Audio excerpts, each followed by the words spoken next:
जमशेद साहब, कैसा इलेक्शन आया है? बहुत बड़ी-बड़ी कदावर शख्सियात सियासी जनूबी पंजाब की इलेक्शन नहीं लड़ रही और अपने बेटों को, अपने रिश्तेदारों को इलेक्शन में उतारा हुआ है। वजह क्या है? आखिर क्या ज़्यादा बूढ़े हो गए हैं, सर्दी ज़्यादा है या उनको पता चल गया है कि अब उनकी दाल नहीं गलेगी? सबसे पहले राजनपुर से नसरुल्लाह दरेशक साहब नहीं लड़ रहे इलेक्शन। मेरा ख़्याल है एक तो उनके अपने बच्चे आगे आ रहे हैं नंबर 1 और लेकिन इस दफ़ा तो उनके बच्चे भी इलेक्शन में नहीं लड़ पाए अच्छा। और उनके दोनों बेटे भी अहल नहीं हुए, चीज़ें नहीं हो सकीं।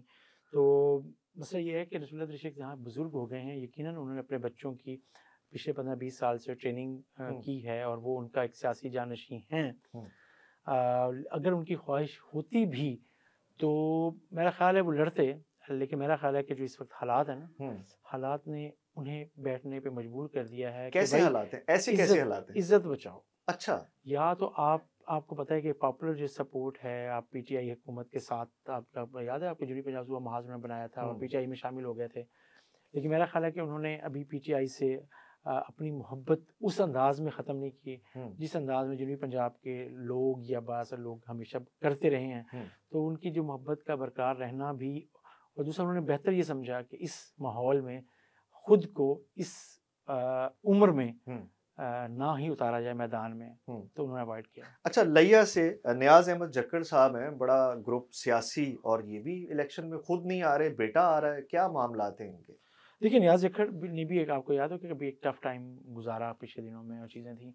लेकिन मेरा ख़्याल है कि सिर्फ़ लिया में ग़ुलाम हैदर थिंद भी हैं, जी। उनके बेटे मलिक सलाल मैदान में हैं और नियाज़ जक्खड़ हैं, उनके बेटे अवैस जक्खड़ मैदान में हैं। तो मेरा ख़्याल है फिर वही बात सीनियर पॉलिटिशियंस हैं, कई बार एमएनए रह चुके हैं, असेंबली में उनके लिए नया जाना कोई इशू नहीं था। हुँ, लेकिन मसला ये है कि अब मेरे ख़्याल है कि इन हालात में वो भी ये बेहतर समझ रहे हैं हुँ, कि वो अपने बच्चों को आगे लेकर आएँ। हुँ, तो थिंद साहब भी अपने बच्चों को लेकर आए हैं हुँ, और जक्खड़ साहब भी अपने बच्चों को लेकर आए हैं। तो मेरा ख़्याल है कि इन हालात में वो भी साइड पे होकर हुँ, अपने बच्चों को सामने लाकर हुँ, ये साबित करना चाहते हैं कि सियासत में हम तो हैं, हुँ।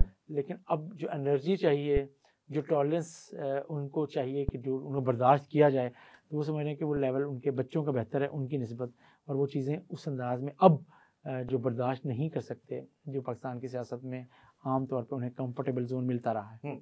अच्छा, इसी के साथ एक और ज़िला मुज़फ़्फ़रगढ़, बड़ा नाम गोपांग ग्रुप सरदार आशिक़ खान गोपांग और इस दफ़ा भी नहीं है, बेटा आमिर अच्छा इनको सलाम। जोड़ के देखें ना अगर आप हुँ, नसरुल्लाह दृशक साहब के साथ हुँ, आशिक़ गोपांग साहब भी उन लोगों में थे जो हमें याद है कि वो वैसे मुस्लिम लीग नवाज़ में उनके साथ हैं। हुँ, बुज़ुर्ग सियासतदान हैं, वो वैसे ही कह चुके थे कि मैं अब रिटायरमेंट लेना चाहता हूँ हुँ, और मैं ले रहा हूँ और उनके बेटे एमपी भी रहे हैं आमिर तलाल, वो भी इस वक़्त उनकी जगह पे इलेक्शन में एमएनए की सीट पर हैं। हुँ, तो मेरा ख़्याल है पीराना साली हुँ। उम्र की वजह से अच्छा। गोपांग साहब तो पहले ही कह चुके थे कि मैंने इस दफ़ा इलेक्शन नहीं लड़ना। हुँ। लेकिन शायद हालात ने भी उन्हें ये शायद कहा हो कि अब बच्चों को ही टाइम देना चाहिए और बच्चों को ही आगे बढ़ने का मौका देना चाहिए। तो ये हिम्मतें टूटी मेर कैसे? हाँ, हिम्मतें मेरा टूटी ख़्याल है कैसे? देखिए 30-35 साल से आप पार्लिमानी सियासत का हिस्सा हों, हुँ, तो अब आप 70-75 साल 80 साल की उम्र में हों, तो आप उस तरीके से एक्टिविटी और हेक्टिक और परेशानी नहीं पाल सकते जिस अंदाज़ में आज से आप 15-20 साल पहले कर सकते थे। तो ये भी एक हकीकत है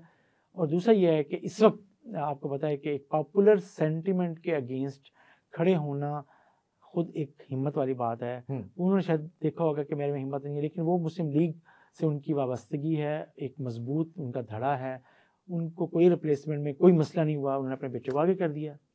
अच्छा, मुल्तान की बात करें तो मुल्तान में सिकंदर बोसन बड़ा एक ह्यूज नाम, बड़ा बुर्ज सियासत का, इस दफ़ा इलेक्शन नहीं लड़ रहा, भाई इलेक्शन लड़ रहा है, सीट एडजस्टमेंट है, परेशान हैं, क्या है, दिल गिरफ्ता हैं, क्या हुआ, उदास हो गए? मेरा ख़्याल है वो इलेक्शन लड़ना चाहते थे। अच्छा। उन्होंने पूरी कोशिश की हुँ, सिकंदर बोसन साहब ने कि वो उन्हें टिकट मिल जाए, मुस्लिम लीग नवाज़ की मिल जाए या पीटीआई की मिल जाती, लेकिन मेरा ख़्याल है दोनों जगहों से उनको इस दफ़ा वो वेटेज नहीं मिला हुँ, और उनको कोई नहीं आसरा कराया गया कि हम आपको टिकट दे रहे हैं। सो उन्होंने पूरी कोशिश करने के बाद आखिरी लम्हे में फिर उन्होंने आखिर मुस्लिम लीग नवाज़ के साथ पैचअप किया और हुँ, अपने जो भाई हैं शौकत बोसन उनको मलिक अहमद संडेहा जो उनके पॉलिटिकल राइवल हैं उनके साथ एक विंग में के तौर पे लेकर आए हैं एमपीए के इलेक्शन के लिए और बस मेरा ख़्याल है कि उनकी कोशिश और ख्वाहिश के बावजूद मेरा ख़्याल है सिकंदर बोसन साहब को जो लेट फैसला हम्म, करने की जो आदत थी और आदत है, उसने इस दफ़ा उनको मेरा ख्याल है नुकसान पहुंचाया। उनकी ये ख्वाहिश पूरी नहीं होने दी कि वो इस दफ़ा MNA का इलेक्शन लड़ें। खानेवाल फ़खर इमाम नहीं लड़ रहे इलेक्शन, क्या वजूहात है? फ़खर इमाम साहब बदकिस्मती है कि वो इलेक्शन में हिस्सा नहीं ले रहे।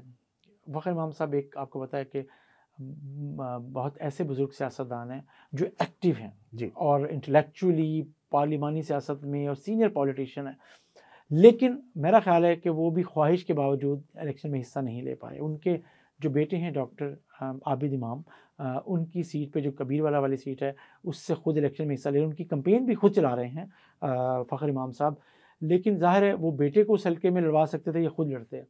उन्होंने सोचा ज़रूर कि मैं मुल्तान से किसी कॉन्स्टिट्यूंसी से अगर कोई माहौल बनता है तो वो इलेक्शन में जाएँ, लेकिन मेरा ख़्याल है कि मुल्तान की जो उनकी कैलकुलेशंस थी इलेक्शन लड़ने की, उसमें मुल्तान की कोई सीट आई नहीं MNA की, ख़ासकर मुल्तान सिटी के दोनों हलकों से 49 हल्का 149 150 से। तो वो सियासत में और पार्लिमानी सियासत में रहने की और होने की ख्वाहिश के बावजूद इस दफ़ा उन्होंने अपने बेटे को प्रायोरिटी दी है, अपनी ख्वाहिश को उन्होंने दबा लिया है, क्योंकि उन्हें लगा कि अभी मुल्तान जैसे शहर में अभी उनकी इस इलेक्शन में स्पेस नहीं है।